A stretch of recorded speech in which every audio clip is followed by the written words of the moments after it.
Hi, in this video I want to talk about something that I've noticed and something that I've been thinking about, especially when it comes to recording videos and talking about the stuff that I usually talk about. What I noticed is so often when I'm describing some kind of an experience or memory or something interesting, so when I'm describing these things, how difficult it is sometimes to describe it with words. And so that is kind of the topic of today's video, is how in so many situations it's words are just, or language, spoken language, I mean spoken or written or any kind of language, is it's just insufficient to actually properly express what it is that I'm trying to say. Okay,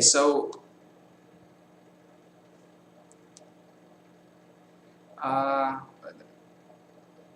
so with this, I often feel that there is another need for some other extra, um, not context, but I want to say something similar to, not a context, but something that kind of, you know, um, kind of adds to the words. So in this way, in certain ways, poetry works well because in many ways there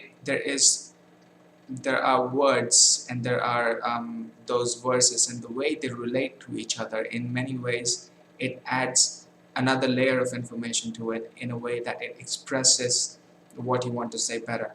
And even if I'm talking not at all about words at all, in that way, music is another. I find it's a very interesting way of communication, because whenever there is okay, and I'm talking about music that does not have any kind of vocals, or it might have vocals but not necessarily, it's not necessarily words. So in that way, in with those with um, with all the various ways, there are all those modulations in the pitch of the music, and everything else. It also, in another way, it communicates information, and in some ways it says more information about whatever it is. Wow, this is difficult to describe.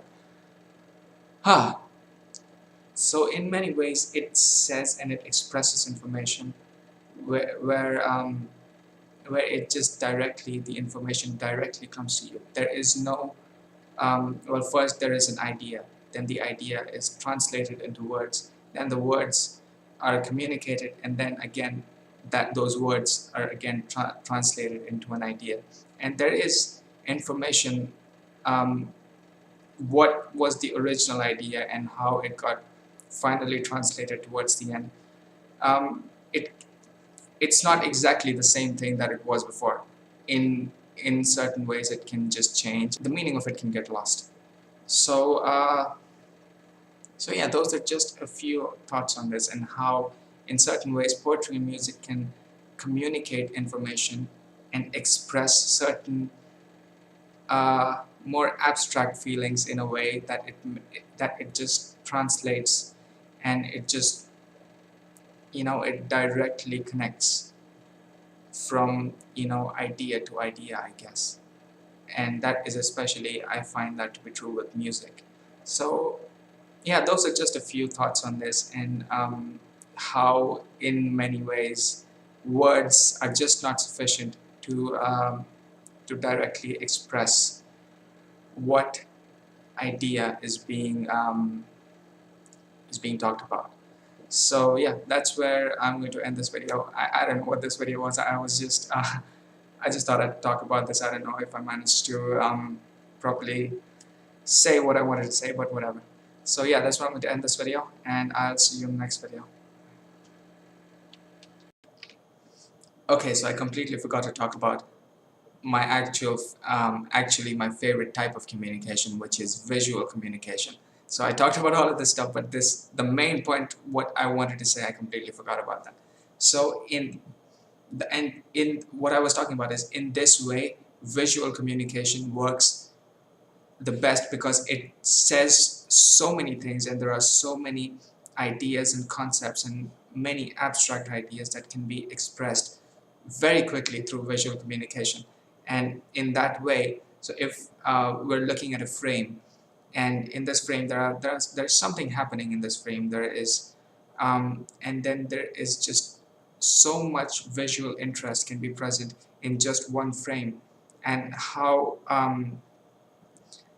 just how many things that it might require so many words after words, and all kinds of, maybe it would require poetry to properly express, but with one visual frame alone, all these things can be so eloquently expressed without any need for words. And in that way, visual um, visual movement of information is the most interesting, and it is